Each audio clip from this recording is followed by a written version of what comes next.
What's going on, guys? JT here and welcome back to the channel. Today we got some big Disney park news to discuss with you guys with a new Lightning Lane option announced by Disney. This is coming from Scott Gusson on X, who tweeted new Lightning Lane Premier Passes coming to Disneyland Resort on October 23rd and Walt Disney World on October 30th. Lightning Lane Premier Pass includes one entry to each Lightning Lane entrance at any time during the day.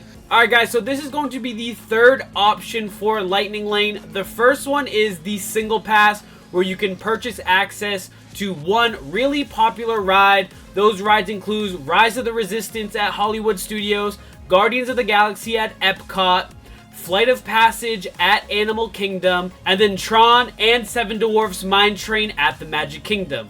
The prices fluctuate depending on the ride, but they're usually about $15 to $20 per person, and that gives you one-time access to the Lightning Lane for these really popular rides. The other option is the multi-lane pass, which gives you the option to select 3 rides, and these are usually tiered out depending on the park. One is a really big ride at the park, and then 2 other smaller rides that maybe aren't as popular as the tier 1 rides. And then you can also book a new ride every time you scan into one of the other ones. So you look at the app and find a time to go on to a different ride, and then you kind of plan out your day as you're kind of going on. You have select times to go out and check out these rides throughout the day, and then it's all dependent on availability, because of course sometimes the really popular rides will sell out and there won't be any access throughout the day. And then now we have the newest Lightning Lane, which is the Premier Pass, which is a one-time fee. It's for one park. There's no park hopper option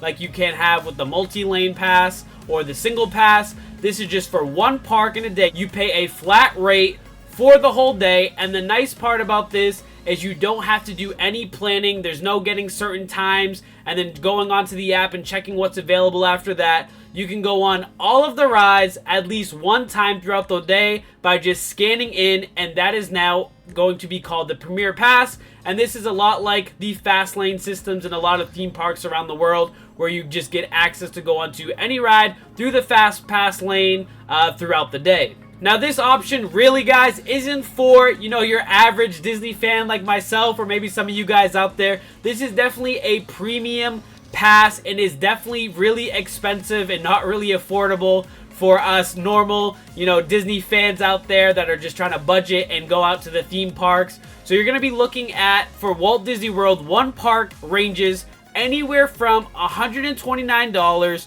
to $429 per person. Now, honestly, in my opinion, I think this is really only worth it if you were looking at it for the Magic Kingdom. That has the most rides there, so you could definitely get some good usage out of it, and there's a lot of big blockbuster rides that you're going to want to go on at that park. So I would definitely recommend, if you're going to do this, to do it for that one. I definitely think for Animal Kingdom it would be a waste, or even I would argue Epcot as well being a waste. Maybe Hollywood Studios would be a good one as well, with Rise of the Resistance, Rock and Roller Coaster, the Tower of Terror. Big rides like that, Mickey and Minnie Runaway Railway, I think could be really useful. But Magic Kingdom is definitely the best park to purchase this for. However, it also is the most expensive one as well. So here's some more information on how this is exactly going to work for people going out to the parks here in the next couple of months. So he tweeted, you'll get a one-time Lightning Lane entry to each available Lightning Lane entrance, including Lightning Lane Single Pass each day. Disney says the service will be offered in very limited quantities and will be used by a small number of guests each day.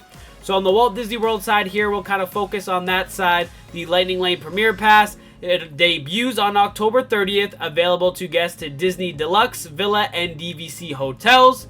The Lightning Lane Premier can be purchased up to 7 days prior, so that's a lot like the multi-lane pass currently. You can book that a week in advance as well.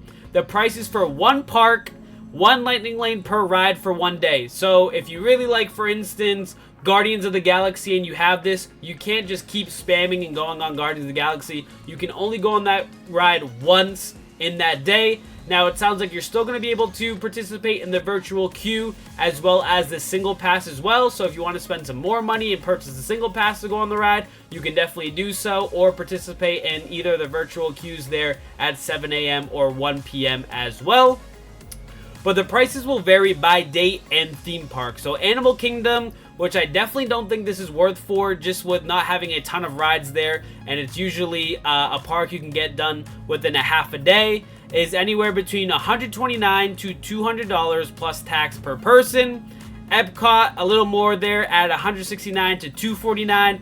Those are definitely cheaper because I just think they're going to be less popular to take advantage of this offer. And then, of course, the two more expensive ones that I talked about, Hollywood Studios is $269 to $349 per person, as well as the Magic Kingdom is $329 to $449 per person. Now, of course, these prices are going to fluctuate based on the timing of your trip.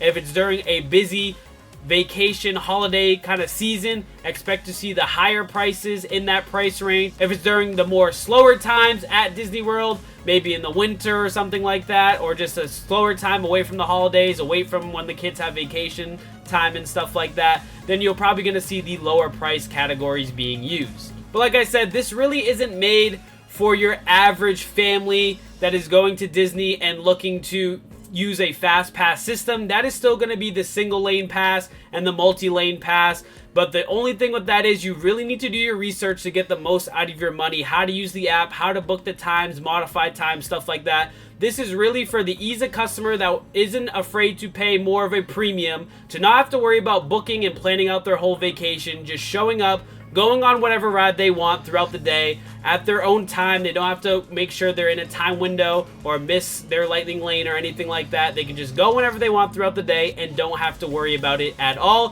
which is obviously huge if that's, you know, affordable to you and you want a more leisure, worry-free vacation. It's definitely a huge benefit, but the price is pretty expensive for a family. But overall, it'll be interesting to see how this affects the lightning lane for all these rides, if it's going to be more backed up and take some more time. And really the standby lines as well are definitely going to be impacted with this. Of course, as more people are using lightning lane, they get kind of first priority, so it backs up the standby line. So in the comment section below, let me know you guys' thoughts on this news. And as always, make sure you smash that like button and subscribe to the channel, and we'll catch you guys in the next video. Peace.